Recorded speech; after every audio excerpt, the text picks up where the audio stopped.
Doctor Germán Fajardo Dolci, presidente de la Academia Nacional de Medicina. Es un gusto tener esta conversación con usted con motivo del 160 aniversario de la Academia. Usted ha sido presidente de la Academia y nos gustaría abordar una agenda al respecto.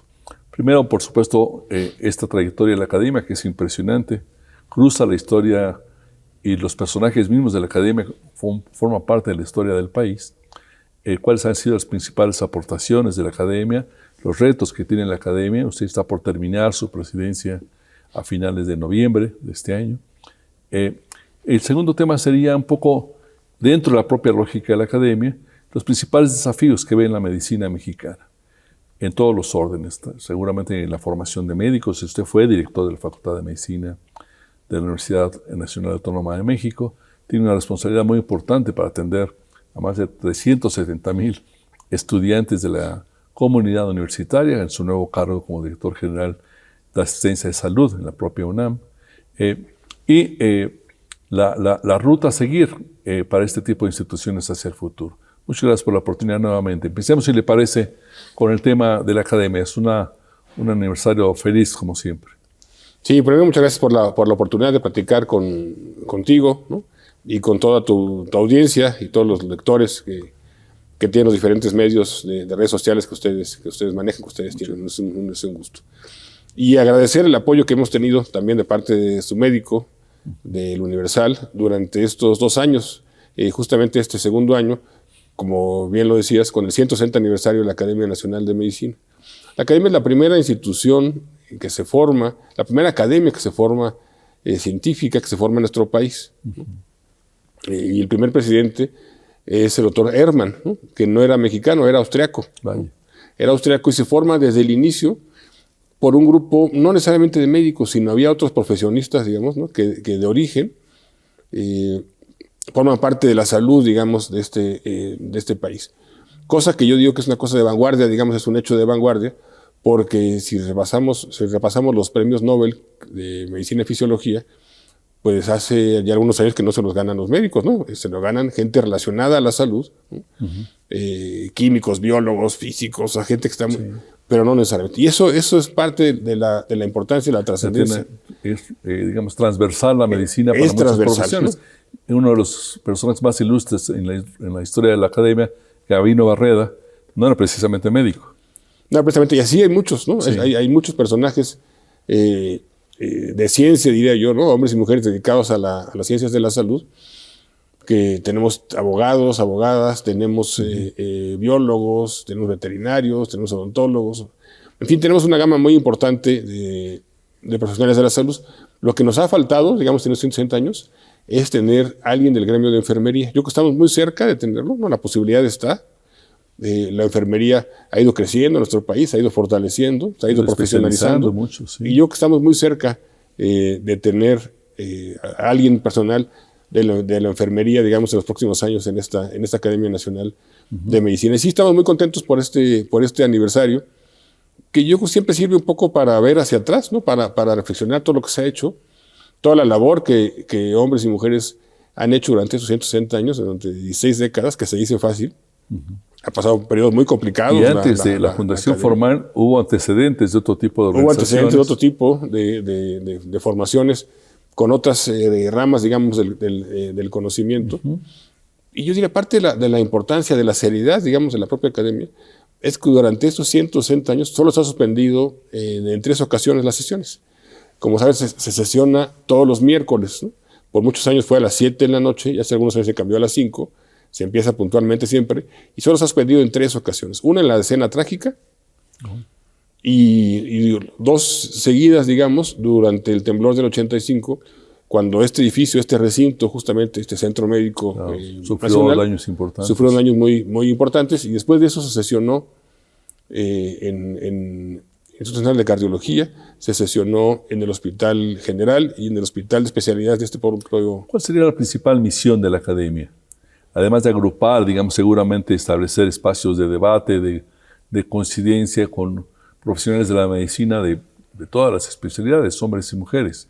Pero la misión fundamental, ¿cómo la describiría? Yo creo que es una academia de ideas y de ciencia. Esto es un espacio libres, digamos, donde los académicos y también los no académicos, ¿no?, vienen y expresan no solo sus hallazgos, sino lo que sucede en el mundo, digamos, ¿no? Acabamos de tener una sesión justamente hace unas semanas sobre el Premio Nobel de Medicina, ¿no?, sobre lo que representa, sobre lo que significa, sobre estos avances.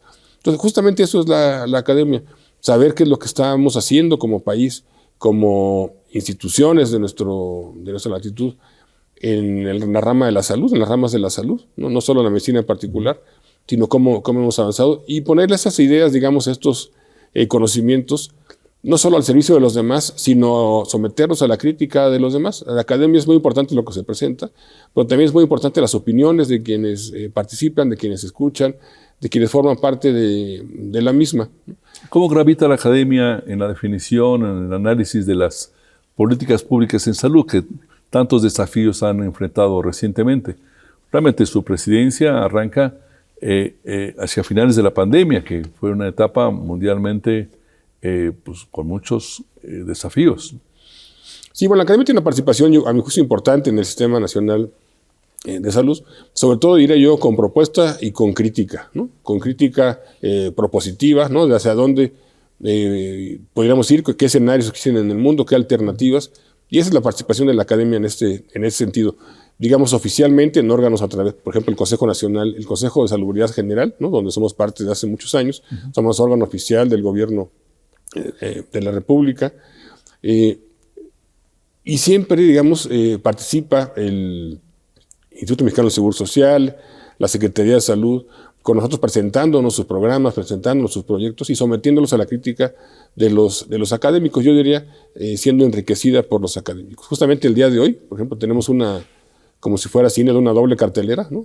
Y empezamos una hora antes, donde vamos a hablar hacia un sistema de salud basado en valor, ¿no? Quisimos hacer el año pasado, con motivo del 160 aniversario, que ya lo vislumbrábamos, por supuesto, un análisis de cómo debería ser el sistema de salud, no pensando en el corto plazo, digamos, no pensando en este sexenio, que todavía no iniciaba, sí, sino pensando en el mediano plazo. Pensamos que en una fecha del 100 aniversario del Instituto Mexicano del Seguro Social y la propia Secretaría de Salud, Secretaría de Salubridad y Asistencia en su momento, que en el 2043 pudiera ser una fecha de que pudiéramos no imaginarnos el futuro de cómo debería ser la Secretaría, cómo debería ser, digamos, el sistema de salud, sino imaginarnos cómo deberíamos plantearlo nosotros, ¿no? Queremos que el futuro en muchos casos se puede construir, ¿no? El imaginarnos cómo debe ser, pues nos puede hacer caminar en ese sentido. Y justamente en un rato más se presentará este trabajo hacia el 2043. Entonces la academia siempre ha estado presente, siempre ha estado opinando, proponiendo sobre los caminos diversos que puede seguir el Sistema Nacional de Salud. Es típico que aquí haya secretarios de salud presentando planteamientos o participando en debates. Incluso seguramente algunos de ellos han sido, a lo largo de la historia, integrantes académicos. Pues yo diría que los últimos secretarios de salud, casi todos, no todos, pero casi todos, han sido miembros de esta academia. Justamente el doctor Krecenovich, hoy el secretario, fue expresidente hace 6 o 7 años de esta Academia Nacional, y justamente él nos acompañó. Acabamos de tener el congreso del 160 aniversario en la ciudad de Guadalajara, en Jalisco, y nos acompañó el doctor Krecenovich, no solo durante la inauguración, digamos, inaugurando el evento, sino también con una conferencia, con una plática sobre innovación y sobre la importancia de emprender, ¿no? de crear nuevos desarrollos. Este concepto que se habla de medicina con valor se refiere fundamentalmente a sumar valor agregado a las prácticas médicas en términos de innovación, en términos de desarrollo tecnológico, de las nuevas medicinas. ¿Qué incluye este concepto? Yo digo que incluye el valor pensando sobre todo en las personas, ¿no? Que le dé valor, digamos, a la persona y a la sociedad en su conjunto, a las comunidades, cuando acuden o cuando deben de tener el cuidado de su salud, ¿no? Porque es muy importante. El paciente, digamos. Siempre nos referimos, digamos, al sistema de salud, nos acordamos del sistema de salud cuando estamos enfermos, ¿no? Cuando tenemos la necesidad de acudir al propio sistema. Pero la gran mayoría del tiempo no acudimos al sistema. La gran mayoría del tiempo nuestra salud depende yo diría que de nosotros mismos. Una parte depende del aporte, digamos, biológico, genético que traemos, ¿no? Una parte muy importante depende del medio ambiente, como sucedió durante la pandemia, ahora que es algo evidente, la contaminación, en fin. Pero también depende de los estilos de vida, ¿no? De lo que comemos, de lo que bebemos, de si tenemos o no prácticas de riesgo, si hacemos ejercicio o no. Entonces es mucho más grande, digamos, el concepto de salud que el concepto de enfermedad, digamos, en el sentido de que la gente solo acude cuando tiene una necesidad. Sí, el concepto de salud incluso en alguna época llevó a instituciones como el IMSS a establecer teatros, centros deportivos, Sí, porque se requiere una salud integral de la persona. Bueno, la palabra está un poco desgastada, pero el concepto, digamos, de bienestar, ¿no? Claro. Es el que deberíamos de perseguir, ¿no? En el concepto más amplio, en el sentido, por ejemplo, hay que pensar, y se habla muy poco, de los determinantes sociales de salud, ¿no? O sea, ¿hace cuánto que no se habla de manera seria de agua potable, ¿no? Como parte, digamos, del bienestar de las personas, del drenaje, ¿no? Del piso firme. O sea, estas cuestiones sociales que son de una gran trascendencia y que desgraciadamente hay millones de mexicanos que hoy día siguen sin contar con esas cuestiones tan importantes y tan básicas, diría yo. En los últimos años, especialmente a partir del pasado gobierno, y agudizado por el tema de la pandemia, ha crecido el nivel de debate nacional sobre la calidad de la salud que hay en México en todas sus expresiones o ámbitos. La posibilidad de acceso a un hospital que tenga suficientes recursos, a médicos que sean capaces en número y en destrezas, digamos, en formación, de atender a un paciente, y también a que cuente con los equipos, con las medicinas, con todos los insumos necesarios para atender los diversos padecimientos que tenemos los mexicanos. Hay un debate entre la primera atención y la atención especializada.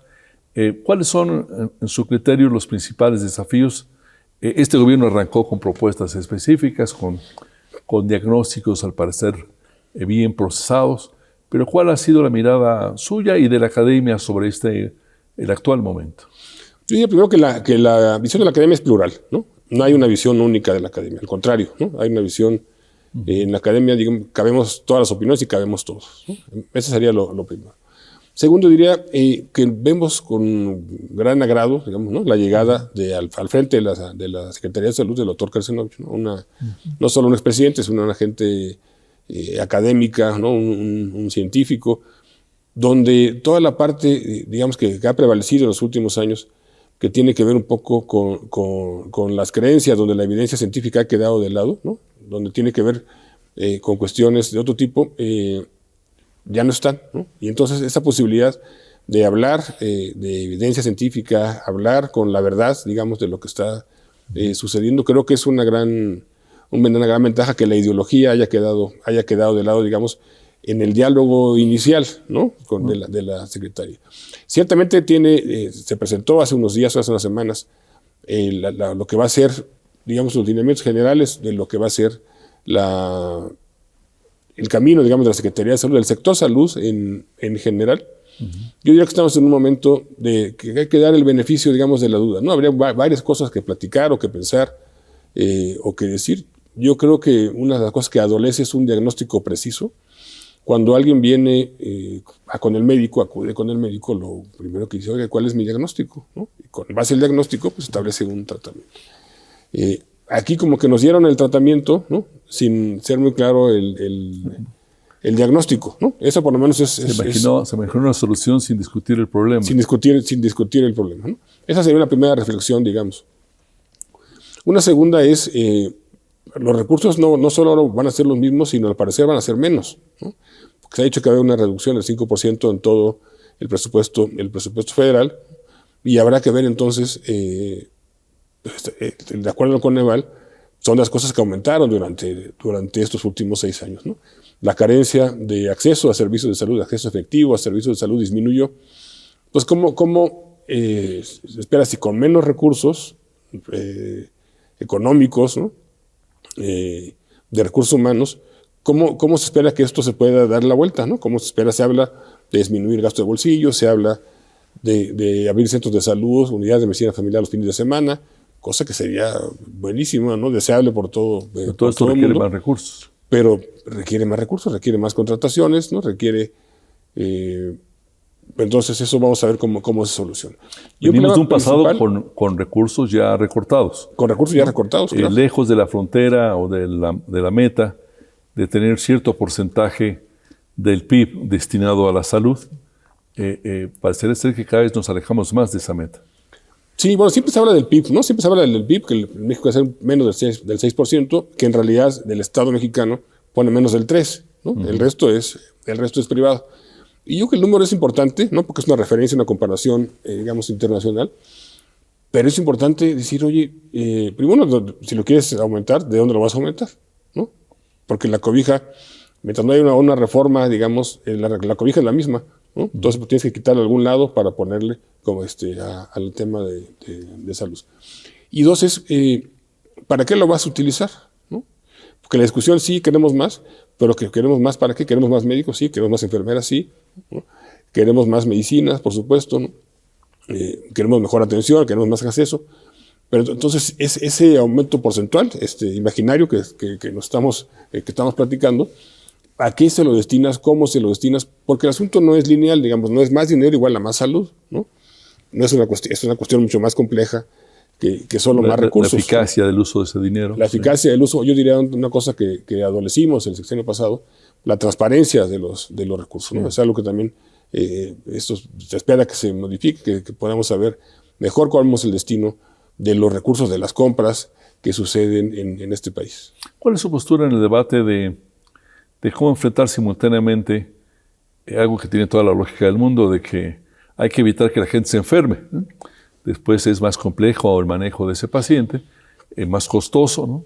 Entonces hay todo un bloque, digamos, teórico, doctrinal de la medicina, de que lo importante es la medicina de primer contacto del paciente. Pero ya tenemos un problema muy grande en México de males crónico-degenerativos que requieren medicina especializada, instalaciones también muy complejas. ¿Cómo decidir entre estos dos desafíos? A ver, yo creo que es parte del mismo, ¿no? Yo creo que es parte del mismo. Yo primero, ciertamente hay millones de mexicanos, ¿no? Con diabetes, con hipertensión, por mencionar solo dos, pero también hay millones de mexicanos con estos padecimientos que no están diagnosticados. Yeah.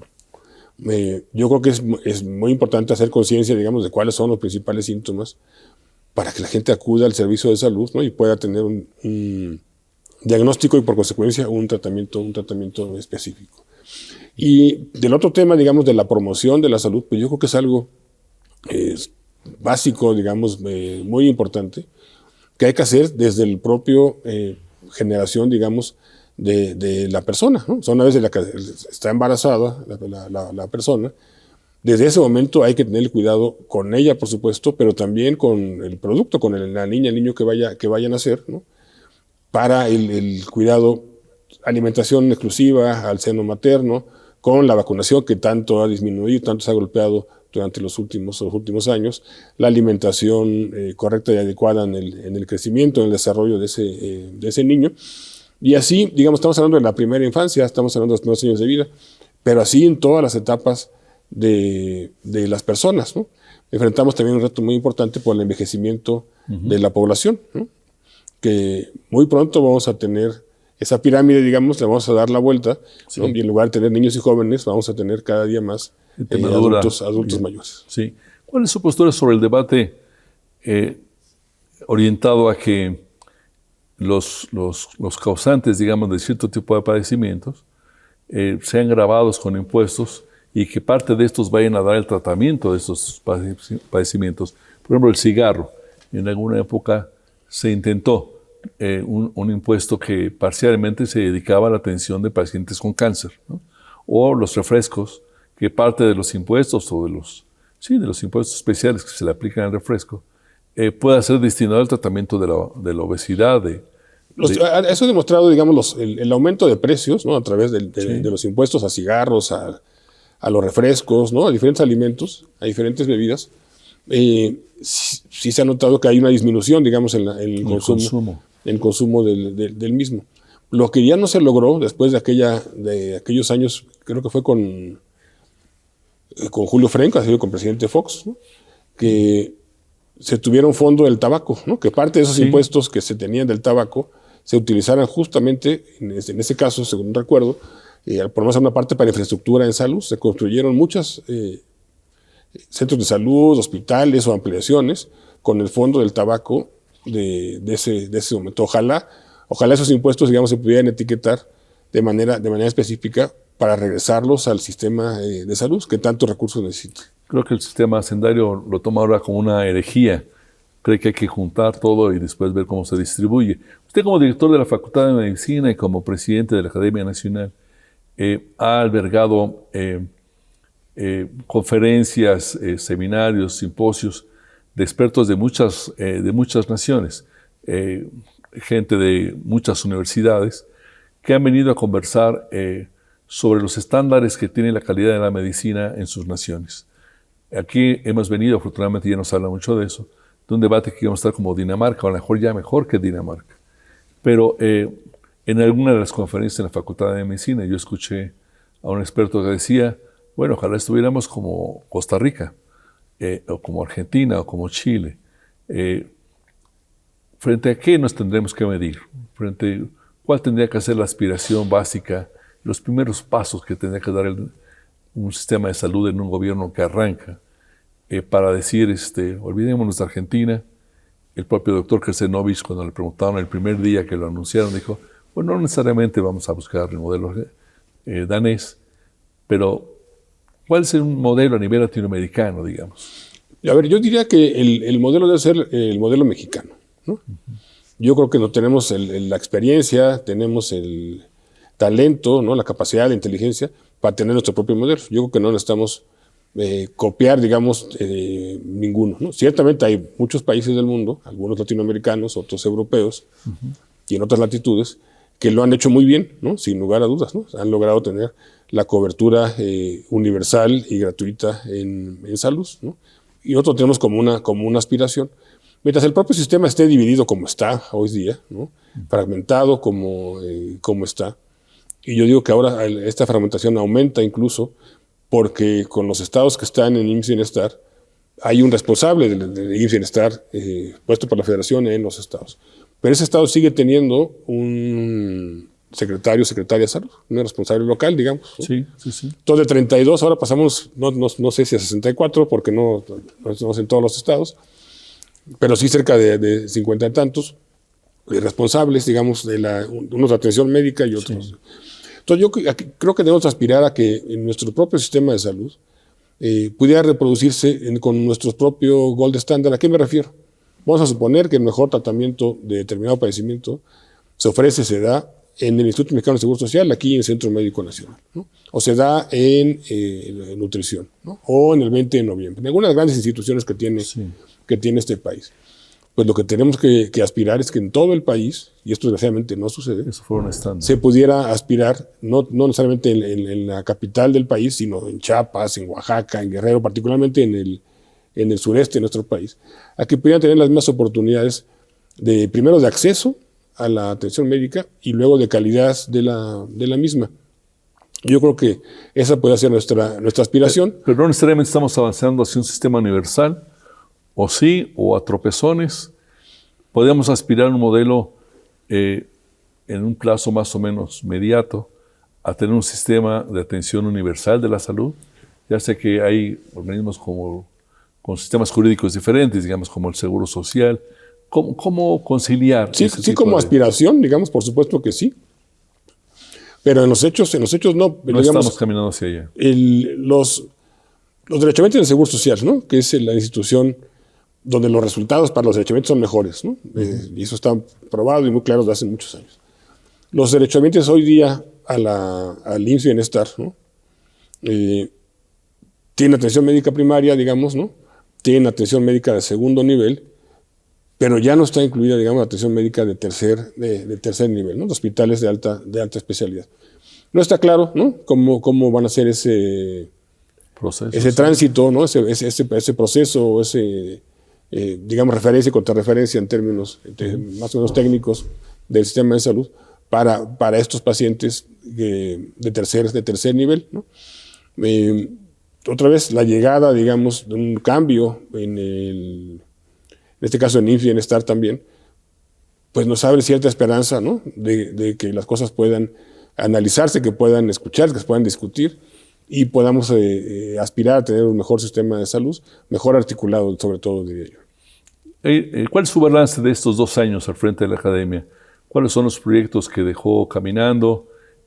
¿Cuáles son las metas inmediatas que está persiguiendo la academia? Yo creo que la academia requiere una mayor visibilidad, ¿no? Aquí cada semana se presenta de manera muy importante los avances más trascendentes, diría yo, en el mundo, ¿no? No solo en nuestro país, sino en el mundo. Si uno quiere saber qué está pasando en diferentes temas, con que se dé una vuelta, con que escuche las redes sociales, el miércoles en la tarde se va a dar cuenta de lo que está pasando en cáncer de mama, en cáncer en niños, dependiendo del tema que se trate.